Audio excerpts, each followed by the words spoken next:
some of those people and scenes look familiar? Well, if they did, it's because you've seen them before. They were highlights of television programs you and millions of others first watched on your own television sets. Some were created in studios like this, some where the events were actually taking place. I'm Harold Fellows, president of the National Association of Broadcasters. During this next half hour, you'll see further outstanding television excerpts because this is a story about television itself. To tell you this story, the way television illuminates both the screens and the lives of Americans every day, I want you to meet a city and its people. It's a city that could be yours with people such as you, who all over the United States own and enjoy nearly 50 million television sets. The city is Binghamton, New York, population 85,000, located where the Susquehanna and the Shenango rivers meet to form what the people of the city call the Valley of Opportunity. Now let's bring the story of television and Binghamton into focus.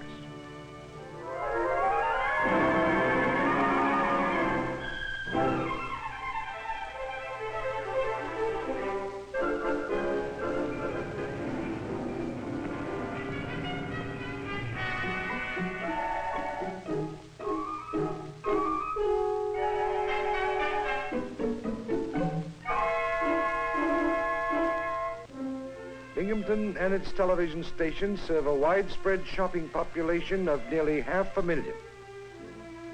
It's a major crossroads for many families who live and work on the fertile, sprawling farms and dairy land beyond the city, and for skilled industrial workers turning out products for the entire world.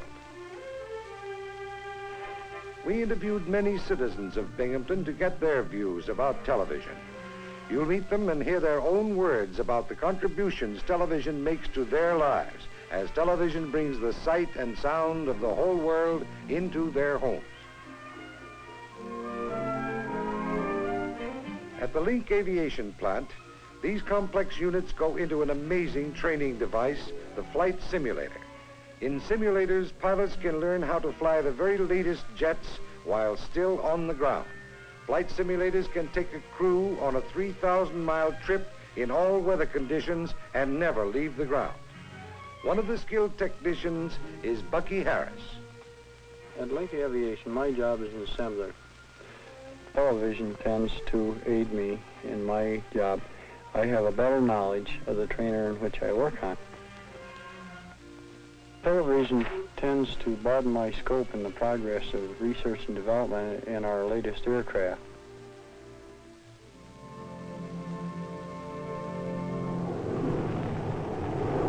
Television completes the story for Bucky Harris, from the factory into the clouds with pilots who once trained in simulators he built. Television does the same for people in industry all over America. On television, they see the finished product in action, as in this program, narrated by Walter Cronkite. Precision flying is the end result of skills developed during training. When their training is complete, Lieutenant Smith and his fellow students will have developed the combat effectiveness which makes air power the most effective deterrent to war that we possess. The men flying these planes are fighter pilots, mockbusters.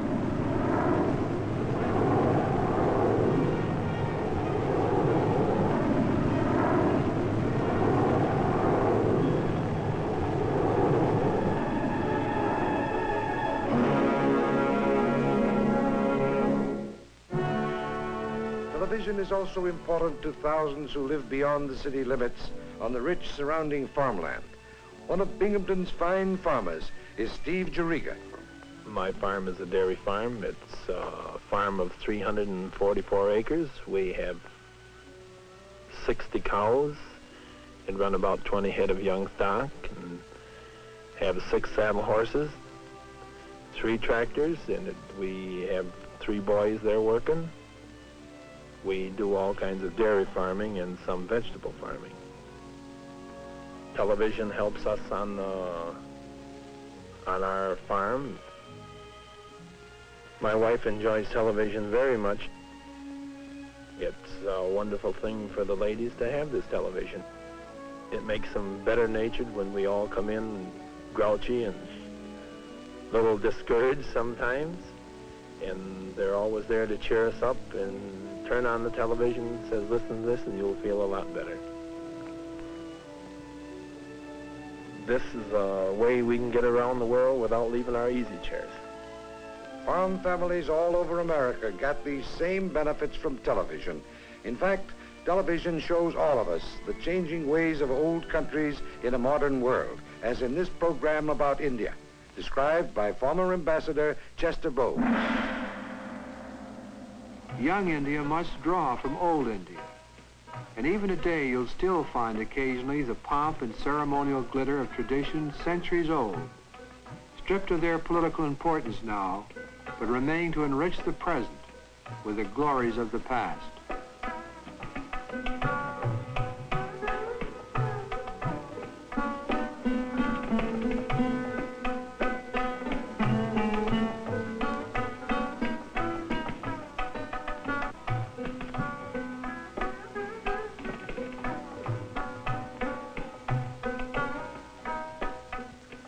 So much in India's past is exquisite.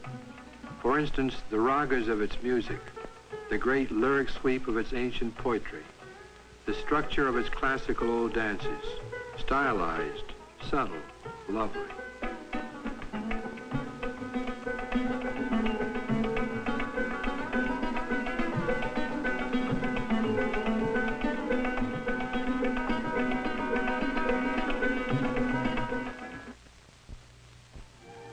This is the home of Shirley Walford, housewife and mother of 3 children. Shirley is active in community affairs, but her main activity is here with her family. At this time of day, Mr. Walford is at work. Their teenage daughter and 2 sons are waiting inside. As in all families, every member of our family has different interests, and certainly television gives us a chance to share these interests together. After a busy day, we welcome television as something that we all enjoy. It gives us relaxation, entertainment, and information at the same time.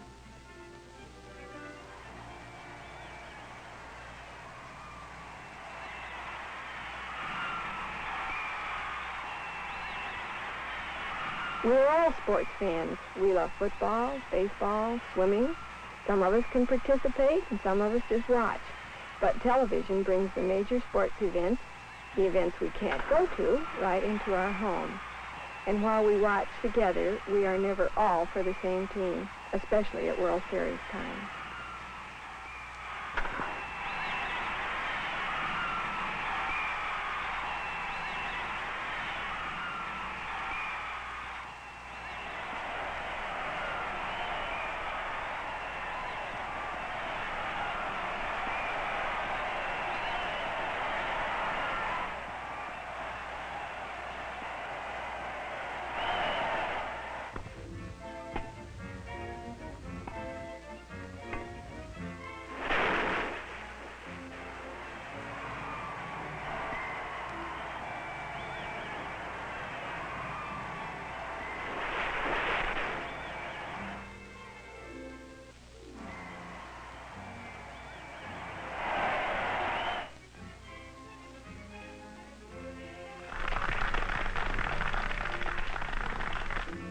It's even fun to see the reactions of different members of our family to a specific program.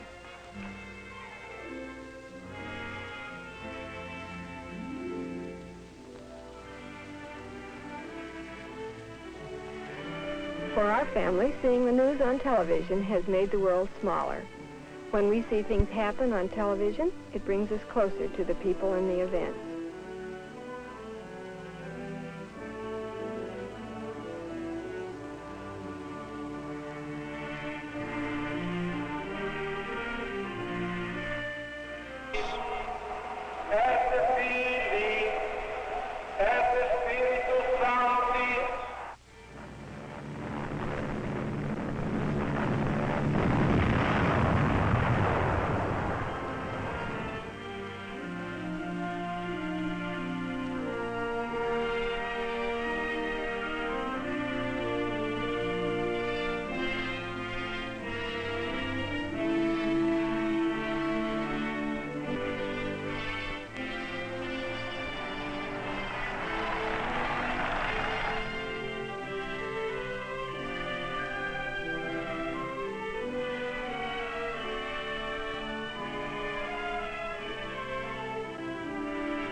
At Central High School in Binghamton, teachers agree with Mrs. Walford that television makes their students much more aware of what's going on in the world. When school is out, the students seem to be aware of other things, too. As Carol's mother said, each member of the family has his or her own separate interests. This is one of Carol's interests. His name is Barry Schumann. Barry is captain of the football team and president of the student body. Now, Barry has an interest in things scientific, which he can try to explain to Carol. But this is one interest that Carol just doesn't seem to share completely. As for the instrument itself, Barry uses it to test the heating effect of electricity in the high school laboratory. Barry's interest in science, shared by hundreds of thousands of students all over America, is intensified and clarified by television. Television programs dramatize both the current problems of science and its challenges for the future. Television explains the importance of research and shows the breakthroughs being made in all fields of science. In this television program dealing with basic medical research, Eric Severide speaks to a doctor about brain surgery. This patient has had epilepsy for 7 years. In this brain operation, they hope to remove a scar which causes these seizures, and he has a 50-50 chance to be entirely normal afterward with no seizures. How dangerous is the operation? It's not dangerous. There's no risk to his life in this. The brain surgeon down there is Dr. Earl Walker. This is not an experiment. Dr. Walker must determine the location of certain brain functions in that particular patient.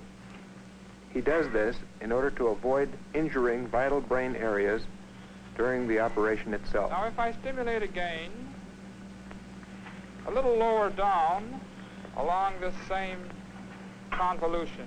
That pencil-like instrument in his hand is an electrode. Each time he applies it to the patient's brain, a weak electric current stimulates that part of the brain. You'll see how it evokes a body movement or a sensation. Ready? On. Nil, nil, nil, nil, nil, nil, nil. There was no movement, sir. Nothing at all. Buddy, did you feel anything? Yes, I did. What? I felt that my hand was numb. Well, your whole hand? Yes, sir, my hand and fingers. One hand finger. I see. He's awake through all this? He's awake through it all. He can tell the surgeon things that will be helpful to the surgeon in terms of this brain mapping. That's why he's kept awake. That's why he's kept awake. Is it true that one does not feel pain in the brain itself? No, it doesn't hurt to stimulate the brain. Ready? On. Nil, nil, nil. Now, if I stimulate again, further forward. Ready? On. Nil, nil. Left hand is shaking. Left wrist is twitching. Left wrist is twitching. Left wrist is twitching. Stop. Stop.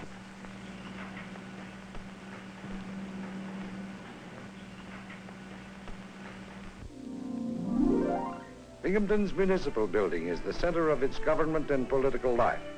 Mayor John Burns and his assistant, Ted Moyer, believe that people are better informed on every subject because of television. Mayor Burns says television is an extremely effective way to inform the people of Binghamton about the problems of their community.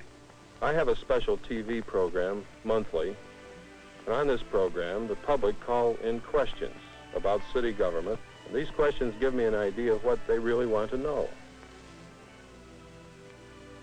Television helps us all to understand the problems of other cities and other areas. We see films showing problems of other cities all over the country. On this television program, a nationwide audience discovered how a hospital in a major American city handles the treatment and rehabilitation of drug addicts. You said in this new crowd that you met, you didn't feel sure of yourself. Well, why don't you feel sure of yourself? What do you mean, why don't I feel sure of myself? You tell me why I don't feel sure of myself. What's been happening? I just can't seem to adjust. Well, why can't you adjust? Jeez, I don't know. You tell me. Well, you do know. Like, I always have to play a part in front of people. I'm sick and tired of playing a part. That's what makes me different. Well, why are you playing? People can't let me be myself. People can't accept me for being me. I think one of the major contributions of television is this. It brings into the home of the average person the picture and the voice and the image of great national and international leaders. Right in our own living room, we can see and hear these people, and we can watch their reactions and hear their words. I think we understand them better because we can see them, because we can see their expressions, we can hear the inflections of their words, and we can see their faces and personalities projected through the television screen into our living room. And that way we get to know better these leaders who make the decisions that affect the entire world. These three men, Prime Minister Nehru in India, author Aldous Huxley in Italy, and Thomas Dewey in Maine, participate in an international television conversation with Edward R. Murrow in New York. And the control of one's own destiny to the destiny of this planet. Is it possible that a policy of non-violence, such as Mr. Gandhi's, could be made to work in this thermonuclear age? Well, the question you have put is an extraordinarily difficult one, but one thing seems to me quite clear, that one cannot put an end to violence by greater violence. One cannot put an end to an evil by something that is also an evil. I can't say if Gandhi's non-violence can be applied in fully, always. Certainly, I don't think it can be applied by any modern state fully. Nevertheless, I do think that basically that is the only way out of this present impasse and deadlocks where violence overleaps itself. It's very difficult logically to justify these things, but I'm merely stating a belief that has grown in me. And one can only approach it in life and not perhaps be able fully to act up to it. That would require saints, and saints normally are stoned by the crowd, although they may be revered afterwards. Binghamton's main library is expanding to answer the demand for more reading material. Library Director Marcus Wright is already responsible for the circulation of more than 1 million books each year. Our experience here in Binghamton correlates very closely with that of the rest of the country. The first year we had a television station on the air here, we noticed a definite decrease in the circulation of books from the public library. However, after the first year, we have noticed a very steady increase in the number of books taken home from the library. As soon as a book is mentioned on a television program, we have all kinds of requests for it. Many fine dramatic programs are based on books, and they bring a flood of inquiries for these titles and for books on similar subjects. Reading interest is increasing among children, too, for they request books and stories they see on television. We have also noted a definite revival of interest in the reading of fairy tales because of television. This telecast of Sleeping Beauty, one of many fairy tales presented on television, entertained millions of people, young and old alike. Before the child is woman grown, she shall reap what you have sown. The spell is wound, the deed is planned. A spindle point shall pierce her hand. All shall cease for her but breath, in a sleep as deep as death. Safe from passion, safe from strife, safe from all that makes life life. Naught shall touch her, none shall take her, till a true prince comes to wake her.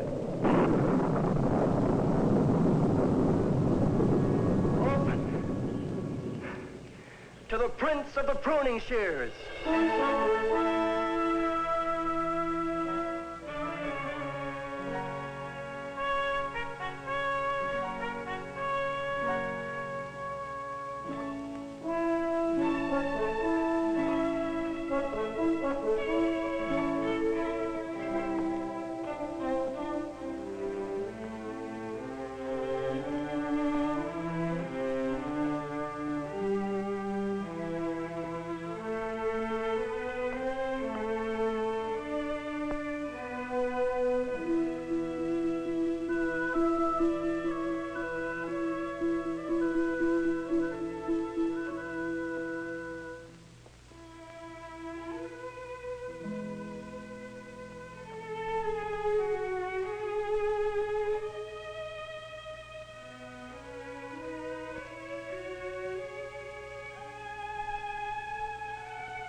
Robertson Memorial Center is Binghamton's general museum. It has exhibits, classes, and children taught by Emily Forsyth. When this room is full of children, it's a madhouse of activity, but it's an exciting, stimulating madhouse. The youngsters love it, and their work is all fresh from their imaginations, and television really starts the wheels rolling. They take their impressions and bring them right here from all kinds of good programs. I can see the results of television right here. Animals, ballet dancers, good lettering and designs. They talk about television all the time, and all kinds of programs start them thinking. Mr. Apothecary? Mr. Apothecary! How's to mix us up a cloud? Rush order. How's that? A cloud. A cloud? Won't take a minute. Yeah, the cloud. Let me see here. Cloud! Cloud, here it is. Pound pure air.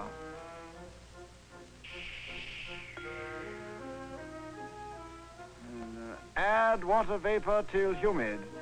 Where did I put that water vapor? Oh, yeah, here it is. What's water vapor? Just water in the form of gas. Now, most air has water in it, even though you can't see it. No interruptions, please. Mind your manners.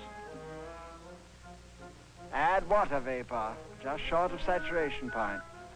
And now the final ingredient, cloud dust. There's no such thing as cloud dust. Oh, yes, there is, Curly. You can't see cloud dust any more than you can see water vapor, but the air's full of it. We live in a perpetual dust storm without knowing it. Salt crystals from the sea, ash from fires and volcanoes, exhaust products from automobiles and factories. Cloud dust, just like I told you. One pinch, then cool. And it's when air is cooled that dust makes clouds possible.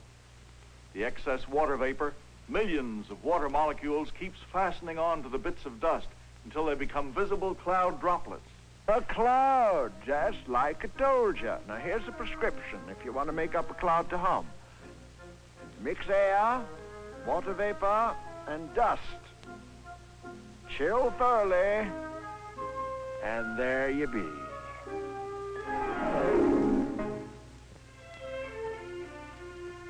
Television stimulates the children, not just to draw something they've seen, but to know a little more about themselves and the world around them.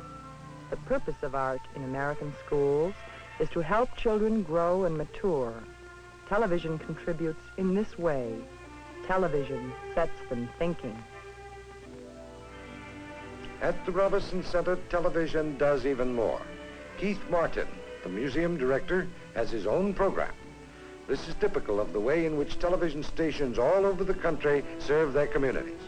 Here we try to inform people of the secrets of the universe and all fields of human activity, the behavior, aspirations, and accomplishments of man. On our daily program, we inform people about what we have at the center, its exhibits, concerts, lectures, films, classes, and demonstrations. Television is a binding medium, which can lead to understanding and common progress all over the world as we look to the heavens for more and more knowledge so that mankind will not be lost among the stars.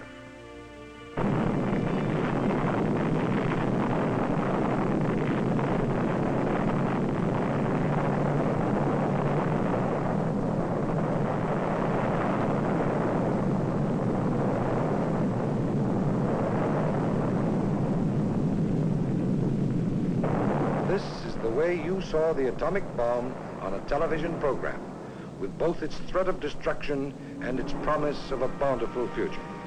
The alternatives were presented by Chet Huntley. Nuclear energy can look like this. Or it can look like this.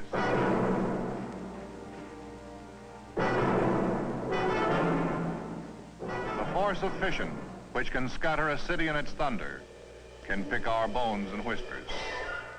In the heart of matter, in the world of inner space, there is no good nor evil.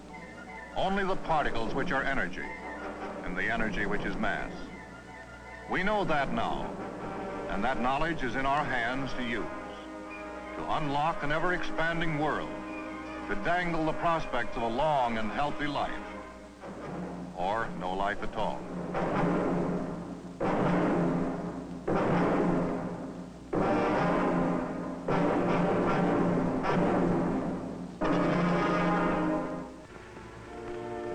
Shape and challenge of the future, as it was seen and continues to be seen every day on television. The people of Binghamton and you in your city are continually served by this exciting medium.